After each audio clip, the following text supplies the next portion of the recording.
Hey there guys, in this video today we are talking about the Great Leap Forward, or in this case I guess the Great Leap Backwards. I say that because for decades there have been grand speculations about China's rise to global dominance. But recent developments paint a contrasting picture. The People's Republic is confronting formidable and seemingly insurmountable challenges that could thwart its dreams of becoming the world's dominant superpower.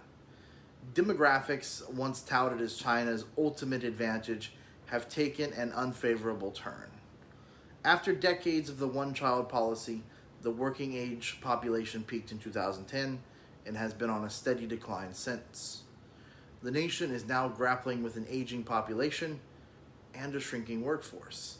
The consequences of this demographic shift are expected to be severe, impacting various sectors from economy to social welfare. Imagine that for a second.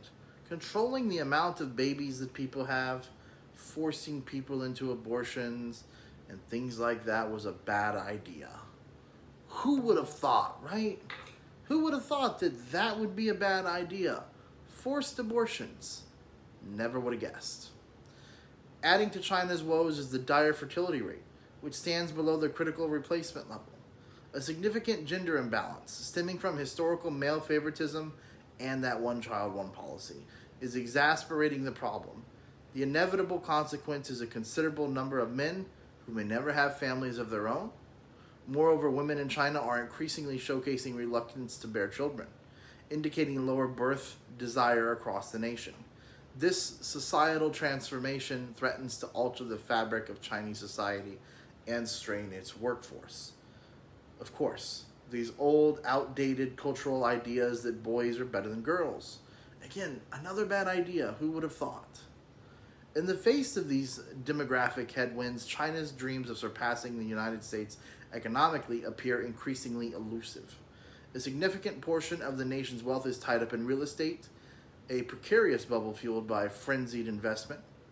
The economic growth that once drove China's rise to prominence may falter as consumer transitions remain a distant hope.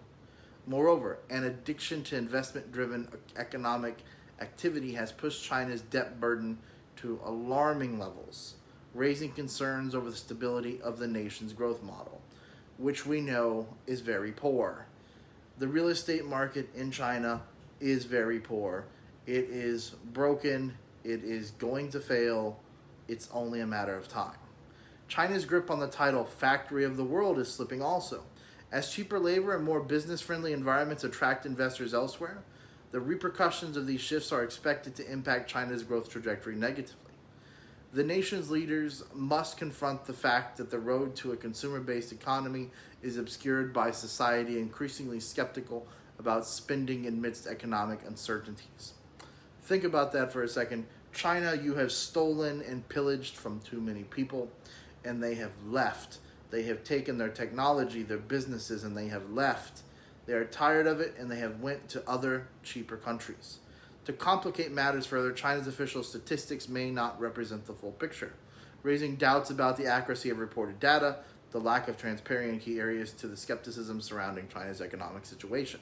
Of course, we know that China lies about its GDP growth, and we have evidence. As China grapples with these profound challenges, its aspirations of global dominance face significant headwinds. The world watches with interest as the Chinese leadership navigates this critical juncture where demographic and economic hurdles threaten to derail the nation's ambitions. Only time will tell if China can address these issues effectively and restore its trajectory towards becoming the world's leading superpower. Of course, in my opinion, I don't see this happening. I don't see people like Xi Jinping being less selfish and giving up some power and allowing for free market. I don't see them allowing for the real estate market to correct itself. I don't see them doing anything to protect companies that will actually convince companies to return to China, convinced that their technology, that their work is safe and secure from being stolen. I don't see these things happening anytime soon.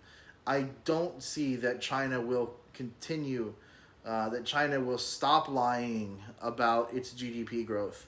I don't think that China will ever stop lying about the growth of its cities and things like that, and reports that it puts out to the world, because it's hilarious how we find that, China's overall GDP might only be 40% as large as we think it is. There are so many things that, as much as you would like to think China will do, it will not. But there are some guarantees that China will do, and that is that China will continue to do whatever it must in an effort to continue to keep people like Xi Jinping in power. That is for sure. And no matter how poorly from an economic situation they are doing, because of how bad the one-child policy was, but because of how bad the COVID was on them, but because of how bad these forced abortions and things like that were, there is no way that they will continue to let things go. There is no way that they will take their hands off and stop being so controlling. This will not happen. They will not open the market up. They will not allow for people to win and lose in the stock market normally. Anytime that there is a major issue in the stock market, they will continue to jump in, pay these corporations out, and let them survive when they shouldn't. You see, that's the difference between the rest of the world and China, is that China, the Chinese government, is too controlling. They're constantly pushing more regulation on people, pushing more regulation on businesses, but they don't regulate themselves in that same manner. This is the reason that, in my opinion, not only is China lying about their GDP, their growth rates and things like that, but they will continue to do so. And I also believe that China is not nearly as rich now as it was even in 2019. I do not see that China will turn around within the next 5 years even. I think it will be some time before China turns around and gets back to a realistic growth percentage for its size of country. So, that being said, here in America, of course, the Western world, we have replaced and are working on replacing China as a manufacturer. For those that don't know, a lot of things have been sent to Vietnam. A lot of things are being sent to Cambodia.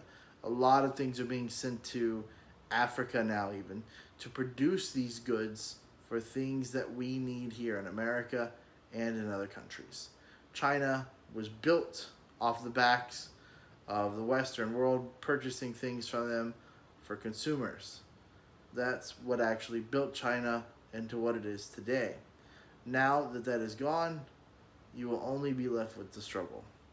That being said, I do of course think that we will continue to buy from other countries, but China less and less. Thank you so much for watching.